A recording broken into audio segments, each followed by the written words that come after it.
हाँ, प्रिय स्वयंसेवकों, सर ने आपको बहुत विस्तार से चीजें बताई। दो तीन चीजें और हैं जो हम जोड़ सकते हैं, जो मेरे विचार में आई। एक तो ये कि जब भी आप कम से कम एक दिन तो आप बोधली यूनिवर्सिटी में विजिट कर ही लेनी चाहिए आपको। रैली के तौर पर आप थोड़े से तख्ती ले लें और स्याही और ले जाए आप घोड़ करके। कोई दीवार आपको दिखाई नहीं कहीं ऐसी, तो आप बेटी बचाओ बेटी पढ़ाओ स्लोगन लिखना है और नीचे NSS गवर्नमेंट कॉलेज राजगढ़। ये मतलब इसको लिखने वाले कौन है?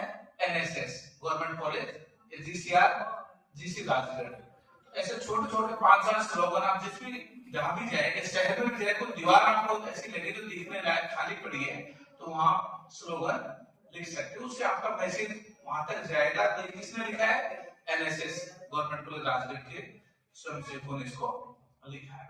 5-7 जो भी स्लोगन है आपके स्वच्छता से संबंधित है, नशा मुक्ति से संबंधित है, ऐसे आप लिख सकते हैं।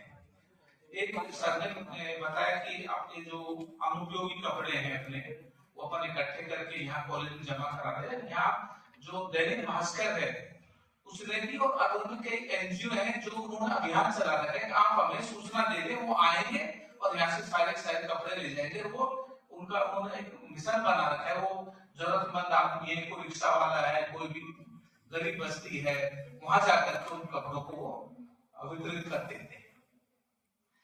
इसके अलावा एक मुझे एक छोटा सा उदाहरण याद आया कि जब जगत सिंह जी और लाला राम जी वगैरह यहाँ NSS ऑफिसर होते थे, तो उस दौरान दिघौड़ा गांव में एक बार आग लग गई थी और किसी का घर जल गया था कंप्लीट, और उसी दौरान कैंप लग रहा था NSS का।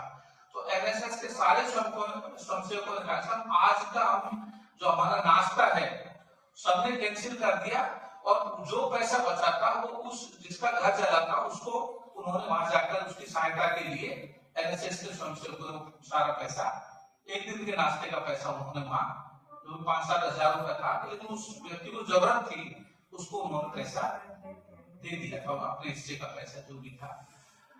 और इसके अलावा एक आपको मेरा सुझाव है कि जैसे आपने अभी असाइनमेंट की डायरी बनाई है ना, 5 रुपए की डायरी लेकर, ऐसे आप एक कैंप की डायरी खरीद लें और उसमें ये लिखो कि ये डायरी है जो NSS के विशेष शिविर के लिए बनाई गई, पहली लाइन।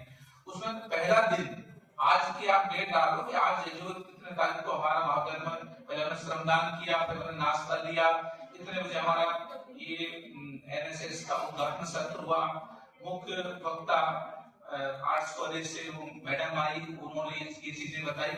आप एक रिपोर्ट हो जानी चाहिए एक पन्ने की, तो 7 दिन की 7 पन्ने की रिपोर्ट हो जाएगी, और नीचे आप उसमें साइन करें। शाम के टाइम ये लिखते हैं सांस्कृतिक जो प्रस्तुतियों के बाद में रात्रि विश्राम और भोजन, इतना करके लास्ट लाइन छोड़ दें और फिर आप साइन करते हैं।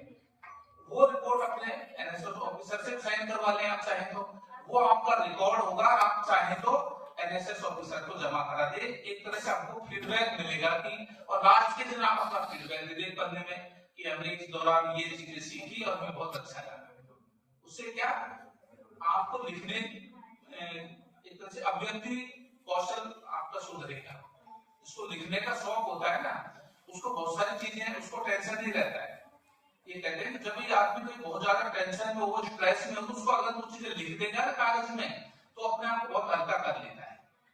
इससे आप डायरी लिखने की शैली सीखेंगे तो आप एक पूरी 7 दिन की 7 पन्ने की 7-8-10 पन्ने की रिपोर्ट तैयार कर लेनी चाहिए। बहुत अच्छी आदत है, उसको बाहर में समझो, एक दूसरे की नकल भी नहीं करेंगे। आपने मन में जो लिखे और एक अच्छी रिपोर्ट हो, जिससे कि आप ये एनालिसिस करना सीखेंगे कि आज हम इतने दिन बैठे ये लिख सकते हैं। कुछ जो जिन बच्चों को रुचि नहीं थी और बाहरी बच्चे थे, वो बीच में उठ करके चले गए, वो हमें बुरा लगा।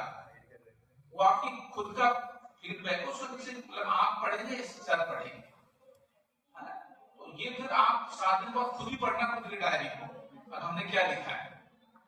तो ये भी आप एक अच्छा एक एक्सरसाइज है जो आपको कर लेनी चाहिए। अब मैं आगे कार्रवाई के लिए